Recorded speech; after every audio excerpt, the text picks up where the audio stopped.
স্বাগত বন্ধুরা। আজ শোনাতে যাচ্ছি শৈলজানন্দ মুখোপাধ্যায়ের লেখা গল্প অসমাপ্ত। রাখাল মাস্টারকে লইয়া গল্প লেখা চলে কি না কে জানে। রাখাল মাস্টার স্কুলের মাস্টার নয়, পোস্টমাস্টার।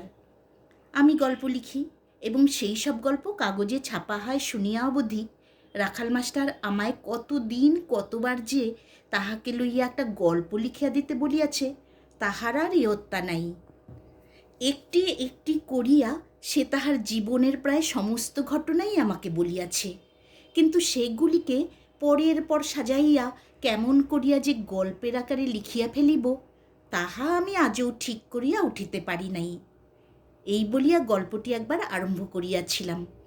দেখিতে নাদুস নুদুস, ন্যালা ক্যাবলা গোছের চেহারা, চোখে নিকেলের ফ্রেম দেওয়া চশমা, মাথার চুলগুলি ছোট ছোট করিয়া কাটা। রাখালকে দেখিলে ঠিক পাগল বলিয়া মনে হয়। এই পর্যন্ত শুনিয়াই তো রাখাল মাস্টার চটিয়া আগুন।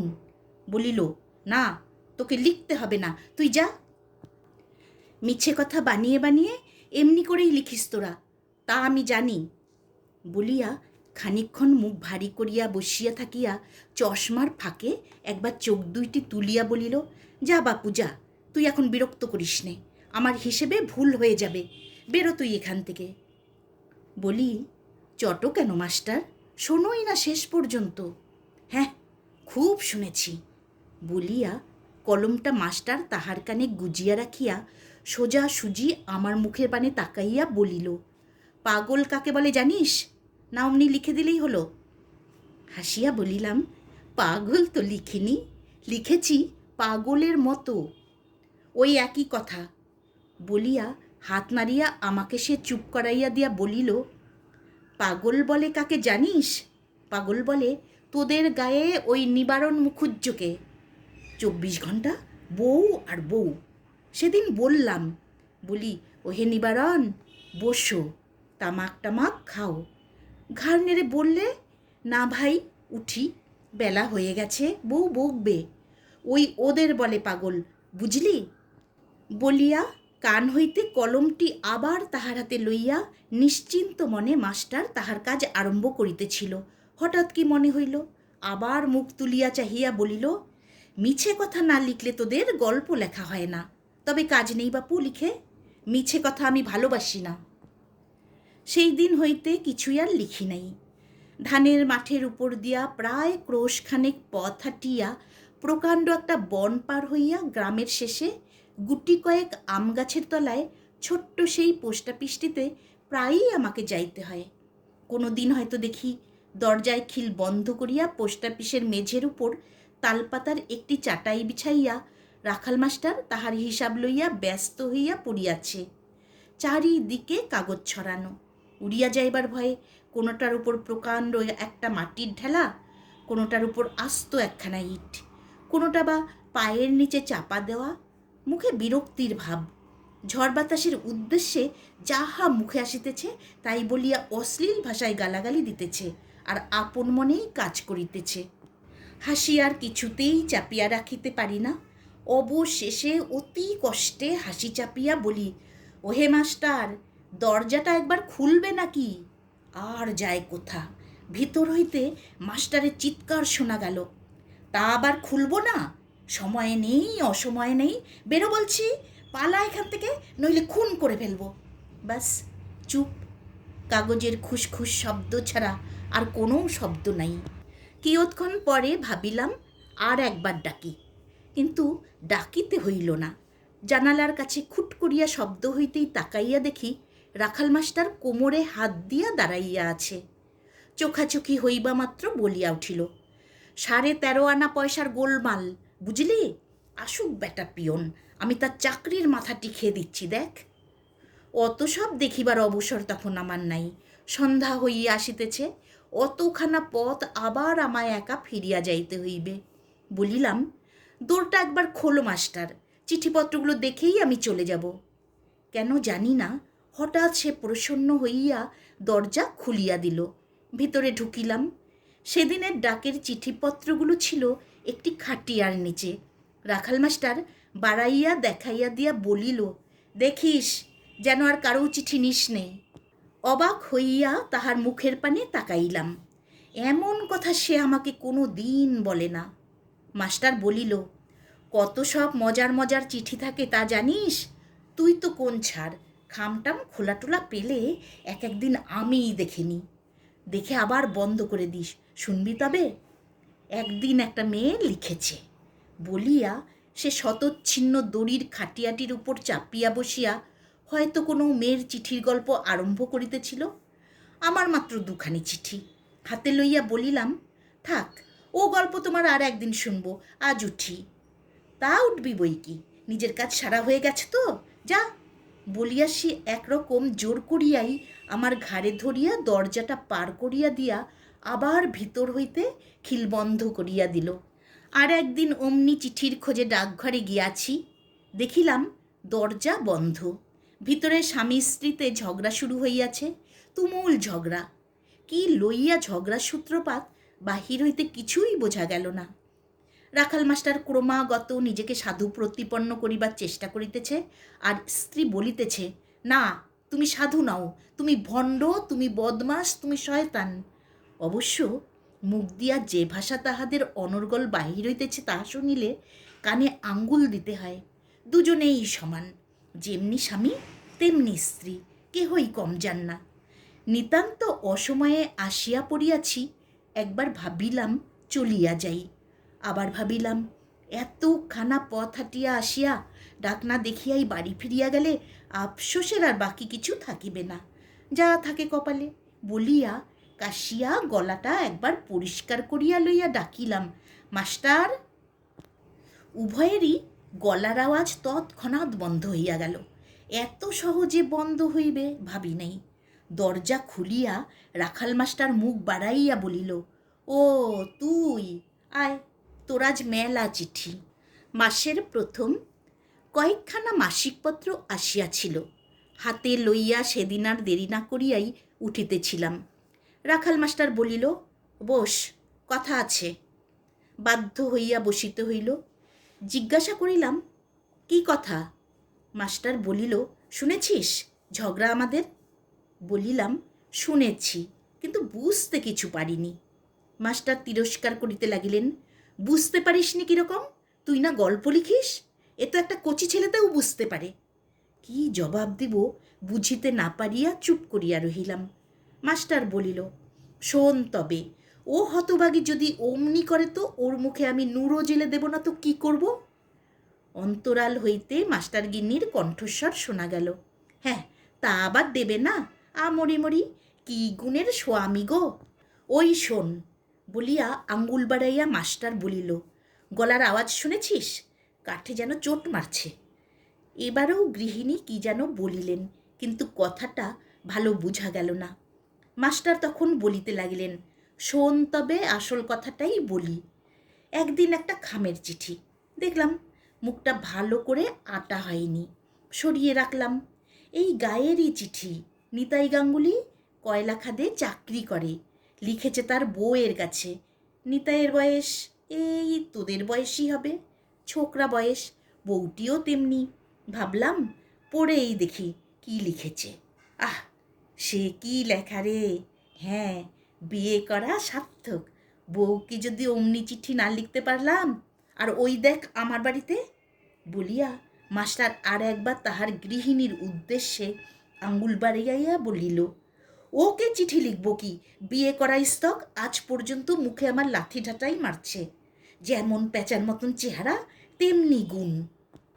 বলে কি না, হতভাগা, তোর সঙ্গে আমার বিয়ে না হলে আমি সুখী হতাম। বলি, তাই জানা বাপু, যেখানে খুশি তোর চলে যা, যাকে খুশি বিয়ে করগে যা, আমার হাড়টা জুড়োক, কিন্তু ক্ষমতা নাই। তখন বলে কি না, হ্যাঁ যাব, মেয়ে মানুষের যাবার পথ যে নেই রে পোড়ার মুখো, আমি মরবো, মরে ভূত হয়ে এসে তোর ঘাড় মটকাবো, দেখে নিস। এই তো বাক্যি। যাক, শোন তবে, আসল কথাটাই শোন। বলিয়া মাস্টার একটা ঢোক গিলিয়া একবার এদিক ওদিক তাকাইয়া বলিল, নিতাইয়ের যেমন বুদ্ধি দেখি, চিঠির ভেতর একখানা 10 টাকার নোট বউকে পাঠিয়েছে।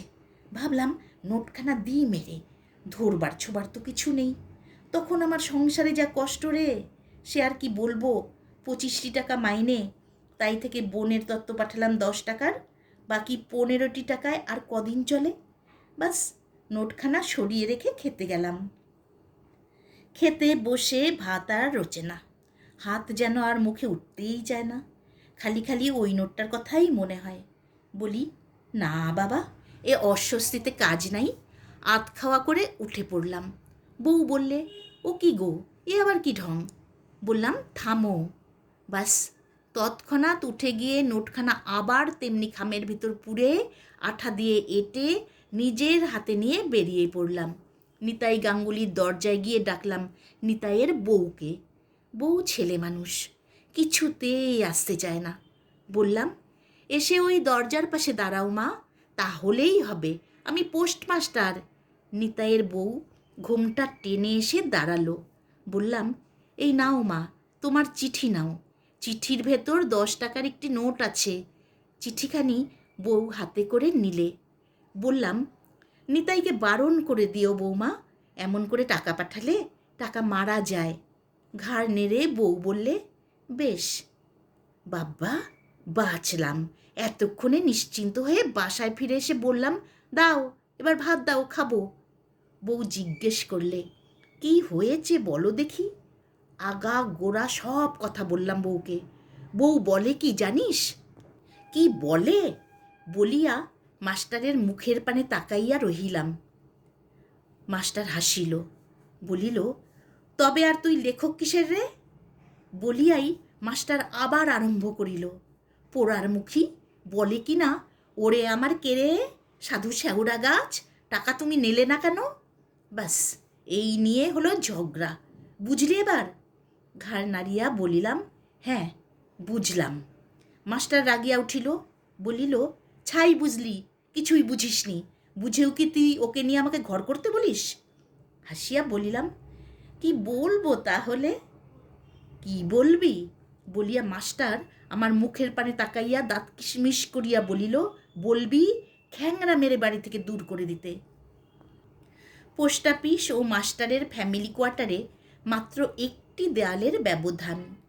দেয়ালের ওপার হইতে শোনা গেল, হে ভগবান, হে ভগবান, এমন স্বামীর হাত থেকে আমায় নিষ্কৃতি দাও ভগবান, চিরজন্মের মতো নিষ্কৃতি দাও, হে হরি, হে মধুসূদন, বলিয়া মটমট করিয়া আঙ্গুল মটকানোর শব্দ আর কান্না। রাখাল মাস্টার উঠিয়া দাঁড়াইল, বলিল, চল, এ আর 24 ঘণ্টা আমি কত শুনবো, চল তোকে খানিকটা এগিয়েই দিয়ে আসি, চল। তখন সূর্যাস্ত হইতেছে, বাড়ি ফিরিতে হয়তো রাত্রি হইবে। বাহিরে আসিয়া দেখি অস্ত সূর্যের স্তিমিত রশ্মি মেঘে মেঘে প্রতিফলিত হইয়া সারা আকাশটাকে বিচিত্র বর্ণে রঞ্জিত করিয়া তুলিয়াছে। সম্মুখে হরিত কি শাল ও মহুয়ার বন। তখন ফাল্গুন মাস, সুচিক্কণ মসৃণ পত্রভার অবনত বৃক্ষশ্রেণী, শাল ও মহুয়া ফুলের গন্ধে ভরা বাতাস। ঢেউ খেলানো অসমতল ভূমিখণ্ডের উপর সম্মুখে কয়েক ঘর সাঁওতালের বস্তি, তাহারই পাশ দিয়া সংকীর্ণ একটি পথ রেখা আঁকিয়া বাঁকিয়া বনে গিয়া প্রবেশ করিয়া সেই পথ ধরিয়াই নীরবে চলিতেছিলাম। রাখাল মাস্টার হঠাৎ জিজ্ঞাসা করিয়া বসিল, হারে, লিখেছিস কিছু? কি? বারে, ভুলে গেলি এরই মধ্যে, সেই যে বলেছিলাম। হাসিয়া বলিলাম, তোমার গল্প। মাস্টার শুধু ঘাড় নাড়িয়া সম্মতি জানাইল। বলিলাম, না, তোমার গল্প আর আমি লিখব না। মাস্টার সে কথায় কোনো কান দিল না। বলিল, কেন লিখবি না? লিখবি, লিখবি, তবে সত্যি কথা লিখিস বাপু। এই ধর, আমার বউটার কথা লিখবি আগে, লিখবি যে ওর মতো খারাপ মেয়ে আর দুনিয়ায় নেই, মাগিটার কাছ থেকে পালাতে পারলে আমি বাঁচি। নিজের চোখেই তো সব দেখে এলি, তোকে আর বেশি কি বলবো। বলিলাম, আচ্ছা তুমি এবার যাও, নইলে ফিরতে তোমার রাত হবে। হোক না, বলিয়া রাখাল মাস্টার আমার কাঁধে হাত দিয়া ঈষৎ হাসিল। বলিল, অন্ধকারে সাপে কামড়াবে? কামড়াক না, বাঁচতে আর ইচ্ছে নেই, মায়েরই বলছি। বউটার জ্বালায় এক একদিন মনে হয় আমি মরি। বলিয়াই সে ফিরিয়া যাইবার জন্য পিছন ফিরিল। বলিল, আসি তবে, লিখিস কিন্তু।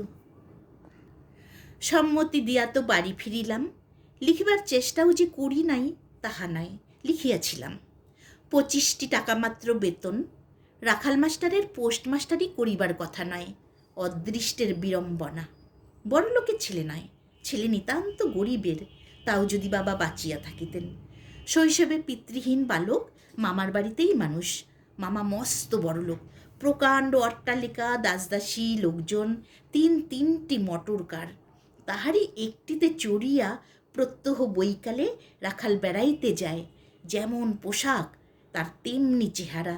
লোকে দেখে আর বলে, বেটার কপাল ভালো। মামা বিবাহ দিলেন। গরিবের ঘরের অনাথা একটি মেয়ে। মেয়ের অভিভাবিকা ছিলেন এক পিসি। মামা নিজে মেয়ে দেখিতে গিয়েছিলেন। মেয়ের পিসি বলিলেন, তাই তো বাছা, ছেলেটির মা নেই, বাপ নেই, তার উপর মামার কাছে মানুষ। মামা বলিয়াছিলেন, সেজন্য আপনি নিশ্চিন্তে থাকুন বেয়ান, মামা তার অর্ধেক সম্পত্তি ভাগ্নেকে দিয়ে যাবে। হয়তো দিতেন, কিন্তু এমনই রাখালের অদৃষ্ট যে তিনি কিছু না দিয়াই মরিলেন। রাখাল বোনের ছেলে, সুতরাং বলিবার কিছুই নাই। কিছুদিন পরেই দেখা গেল সে তাহার স্ত্রীকে লইয়া পথে আসিয়া দাঁড়াইয়াছে। নিরবলম্ব, নিঃসহায়, নিঃসম্বল রাখাল। তাহার পর সেসব অনেক কথা বলিতে গেলে সপ্তকাণ্ড রামায়ণ হয়। পথে পথে ঘুরিয়া ঘুরিয়া অনেক দুঃখ কষ্ট পাইয়া শেষে বহুদিন পরে রাখাল একটি চাকরি পায়, পোস্ট অফিসের পিয়ন। তাহার পর পিয়ন হইতে হয় পোস্টমাস্টার। কিন্তু এই যে দুঃখ দুর্ভোগ, ইহাও হয়তো সে নীরবে সহ্য করিতে পারিত, যদি সঙ্গিনীটি হইত তাহার মনের মতন। রাখাল বলে, সে দুঃখের কথা আর বলো না ভাই, মেয়েটা আমাকে ভালোবাসে না। ভালোবাসলে এত ঝগড়াঝাটি, এত কথা কাটাকাটি হয় না কখনো। এই পর্যন্ত লিখিয়া রাখিয়াছিলাম। লেখা কাগজগুলা প্রায় প্রত্যহই সঙ্গে লইয়া যাইতাম। ভাবিতাম, মেজাজ ভালো থাকিলে মাস্টারকে একদিন পড়িয়া শোনাইব। কিন্তু পড়া আমার আর কোনো দিনই হইয়া উঠিল না। ভালো মেজাজে রাখাল মাস্টারকে পাওয়া বড় কঠিন। যেদিন যাইতাম শুনিতাম কেহ না কেহ তাহাকে বড় বিরক্ত করিয়া গেছে। বিরক্ত করিবার লোকের অভাব নাই। কেহ একখানা পোস্ট কার্ড কিনিতে আসিলেও মাস্টার তাহাকে দাঁত খিজাইয়া তাড়িয়া মারিতে ওঠে। অথচ পোস্ট অফিসে নানান প্রয়োজনে লোকজন আসিবেই। গ্রামে তাহার দুর্নামের এক শেষ। সবাই বলে, এমন বদমেজাজি লোক বাবা আমরা জীবনেও কখনো দেখিনি। ওর নামে সবাই মিলে একটা দরখাস্ত না করলে আর উপায় নেই। কথাটা শুনিয়া বড় দুঃখ হইয়াছিল। মাস্টারকে একদিন বলিয়াছিলাম, দেখো মাস্টার, পোস্ট অফিসের কাজে যেসব লোকজন আসবে তাদের সঙ্গে তুমি ওরকম ধারা ব্যবহার করো না, এতে তোমার ক্ষতি হবে। ক্ষতি? কি বললি? ক্ষতি বলিয়া সে আমার মুখের পানে তাকাইয়া জবাব দিয়াছিল, না, ক্ষতি আমার কেউ করতে পারবে না, তুই দেখে নিস। অনেকে অনেক চেষ্টাই করেছিল কিন্তু পারেনি। উল্টে পিয়ন থেকে পোস্টমাস্টার, ভগবান আমার সহায় আছেন। এই বলিয়া মাস্টার চোখ বুজিল, বলিল, ভগবান সহায় না থাকলে দেখ, আমি যে কারো ক্ষতি কোনো দিন করিনি রে। আমার ক্ষতি কেউ করবে না দেখিস। ক্ষতি যা কিছু আমার করবার তা ওই উনিই করেছেন। বলিয়া সে তাহার অন্তঃপুরের দিকে উঙ্গলি নির্দেশ করিয়া বলল, চুপ, শুনতে পেলে কিছু বাকি রাখবে না। চুপ করিয়াই ছিলাম। মাস্টার কিন্তু চুপ করে নাই। বলিতে লাগিল, গায়ের লোক আমার বদনাম করে না? তা তো করবেই, বেটারা নিমক হারাম। আমি সাচ্চা মানুষ কি না? ওই দেখ, ওই রেজিস্ট্রারি চিঠিখানা ফেলে রেখেছি। কেন রেখেছি জানিস? ওই অবিনাশ বেটার কাছে সেদিন আমি চাল কিনতে গেলাম। শুনলাম বেটা টাকায় 10 সের করে চাল বেচছে। আমায় দেখে বলে কি না, না ঠাকুর, চাল আমি আর বিক্রি করব না। টাকায় 10 সের করে তো নয়ই, টাকায় 8 সের। অনেকক্ষণ চেঁচামেচির পর বললাম, তাই 8 সেরই দে না রে বাপু, ঘরে যে আমার চলচড়িয়ে বসে আছে গিন্নি। অবিনাশ ঘাড় নেড়ে বললে, না ঠাকুর, মিছে বকাবকি, আমি দেব না। আচ্ছা দাঁড়া রে বেটা অবিনাশ, তোকে কি আমি একদিনও পাবো না? বাস, পেয়েছি।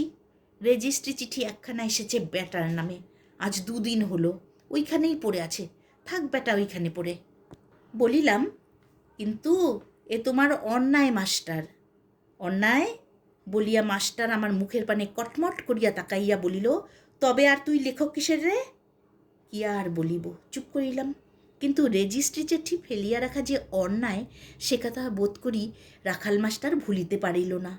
তাই সে আবার আমাকে প্রশ্ন করিয়া বসিল, অন্যায় কিসের শুনি? সে যে অন্যায় করলে সেটা বুঝি অন্যায় হলো না? আমার অন্যায়টাই অন্যায়? কি যে বলিব ঠিক বুঝিতে পারিলাম না। আমার চিঠি কয়খানি লইয়া উঠিবার উপক্রম করিতেছি, মাস্টার ধরিয়া বসিল, ওসব চলবে না, তুই বলে যা। বলিলাম, চাল সে না দেওয়ায় তোমার ক্ষতি কিছু হয়নি, কিন্তু এতে যদি তার ক্ষতি হয়? মাস্টার অন্যমনস্ক হইয়া কি যেন ভাবিতেছিল, জিজ্ঞাসা করিল, কিসে ক্ষতি হয়? চিঠিখানা ফেলে রাখায়। তাও তো বটে বলিয়া মাস্টার নীরবে বার কয়েক মাথা নাড়িয়া চুপ করিয়া থাকিয়া একটা দীর্ঘ নিঃশ্বাস ফেলিয়া কহিল, ঠিক বলেছিস, লেখক মানুষ কি না, বুদ্ধিশুদ্ধি একটু আছে। উভয়েই চুপ। মাস্টার সহসা উঠিয়া দাঁড়াইল, হয়েছে তোর চিঠি নেওয়া? ঘাড় নাড়িয়া আমিও উঠিয়া দাঁড়াইলাম। অবিনাশের চিঠিখানা হাতে লইয়া মাস্টার বলিল, চল তবে নিজেই দিয়ে আসি। কাজ কি বাপু, রেজিস্ট্রি চিঠি, দরকারিও তো হতে পারে, চল। দুজনে একসঙ্গে বাহির হইতেছিলাম। বাহিরে দরজার কাছে একজন হৃষ্ট পুষ্ট লম্বা চওড়া সাঁওতাল ছোকরা দাঁড়াইয়া আছে। মাথায় বাবরি চুল, গলায় লাল কাটির মালা, হাতে একটা বিড়ালের বাচ্চার মতো মেটে রঙের মরা খরগোশ। সাঁওতাল ছোকরাটিকে দেখিবা মাত্র রাখাল মাস্টারের মুখখানি শুকাইয়া এতটুকু হইয়া গেল। চৌকাঠের কাছে থমকিয়া দাঁড়াইয়া পড়িয়া বলিল, কে মুংরা, তুই আজও এসেছিস? বলিয়া দাঁত দিয়া ঠোঁট কামড়াইতে কামড়াইতে মাস্টার কি যেন বলিতে লাগিল। মুংরা বলিল, ধ্যাত্তেরি, রোজ রোজ পুষা নাই আনতে তবে তুই বলিস কেনে? অনুমানে ব্যাপারটা কতকটা বুঝিলাম। মুংরাকে জিজ্ঞাসা করিলাম, কত দাম? মুংরা দাম বলিবার আগেই মাস্টার বলিয়া উঠিল, নিবি তুই? আহা, খরগোশের মাংস, বুঝলি কি না, ভারী সুন্দর, আমার বউ খুব ভালোবাসে। 2-3 মাস ধরে আমাকে বলছে, কিন্তু ছাই, এমন দিনে মুংরা আসে যে আমার হাতে পয়সাই থাকে না। আর দুটো এনেছিল, তা ওই যে বললাম, এমন দিনে আসে হতভাগা। দাম দাম আর বেশি কোথায়, দাম 2 আনা। পকেট হইতে একটি 2 আনি বাহির করিয়া মুংরার হাতে দিয়া বলিলাম, দে, ওটা আমাকে দিয়ে যা। মুংরা অত্যন্ত খুশি হইয়া হাসিতে হাসিতে 2 আনিটি হাত পাতিয়া গ্রহণ করিল। দাঁড়া তবে দাঁড়া বলিয়া মাস্টার তাড়াতাড়ি ঘরের ভিতরে ঢুকিয়া লোহার একটি লম্বা ছুরি আনিয়া বলিল, বেশ করে কেটে কুটে ওকে দিয়ে যা মুংরা। বাবু ছেলে মানুষ, কুটতে পারবে না, বুঝলি? সেই তোরা যেমন করে কুটিস। যা, আগে ওই ছোট্ট তাল গাছটা থেকে একটা বাগড়ো কেটে আন, তারপর তালের এই পাতা দিয়ে বাবুকে জিনিসটা ভালো করে বেঁধে বাবুর হাতে ঝুলিয়ে বাড়িয়ে নিয়ে যাবে।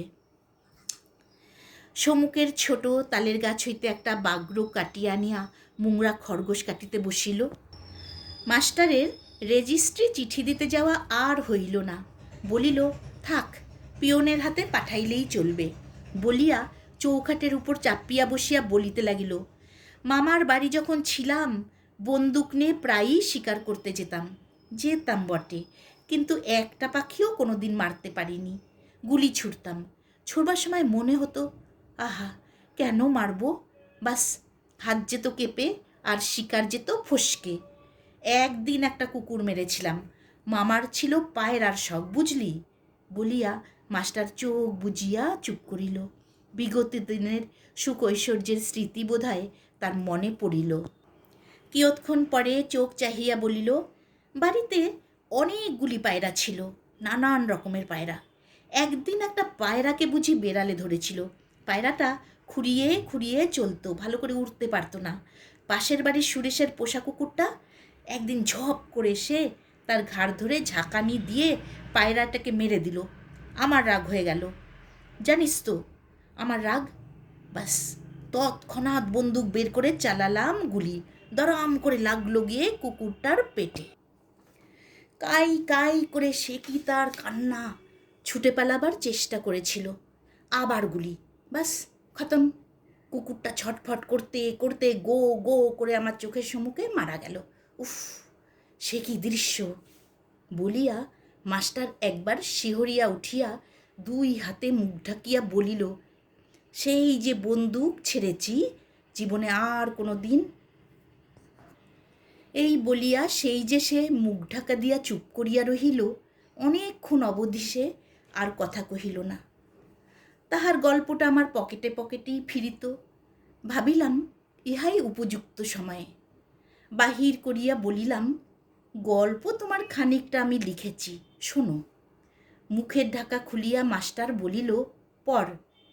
পড়িলাম। খানিকটা শুনিয়াই ঘাড় নাড়িয়া বলিল, না, গল্প লিখতে তোরা জানিস না। জিজ্ঞাসা করিলাম, কেন? মাস্টার খানিকক্ষণ চুপ করিয়া থাকিয়া বলিল, না, দুঃখ তুই নিজে পাসনি, দুঃখর কথা তুই লিখবি কেমন করে? আমি যদি লিখতে জানতাম তো দেখিয়ে দিতাম কেমন করে লিখতে হয়। আচ্ছা পড়, শুনি শেষ পর্যন্ত। শেষ পর্যন্ত শুনিয়া কি একটা কথা যেন সে বলিতে যাইতেছিল। হঠাৎ তাহার নজর পড়িল মুংরার দিকে। মাংস কুটিয়া সে তখন দু জায়গায় ভাগ করিতেছে। মাস্টার জিজ্ঞাসা করিল, ও কি রে, দু জায়গায় কেন? বলিলাম, আমি বলেছি, একটা তোমার, একটা আমার। আমার বলিয়া সে আমার মুখের পানে তাকাইয়া বললাম, আমার কাছে পয়সা নেই। তুই আচ্ছা বোকা তো, 4 পয়সাই বা এখন আমি পাই কোথায়? বলিলাম, পয়সা তোমাকে দিতে হবে না। মাস্টার সকরুণ দৃষ্টিতে একবার তাকাইল, তাহার পর একটা দীর্ঘ নিঃশ্বাস ফেলিয়া বলিল, 4 পয়সা খরচ করবার ক্ষমতাও আজ আমার নাই। বলিতে বলিতে চোখ দুইটা তাহার জলে ভরিয়া আসিল।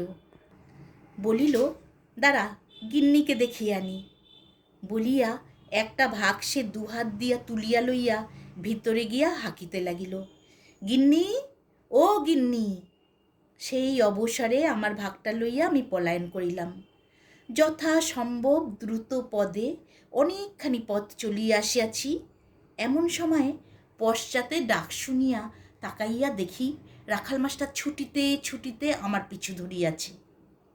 সারা পথ ছুটিয়া আসিয়া সে হাঁপাইতে লাগিল।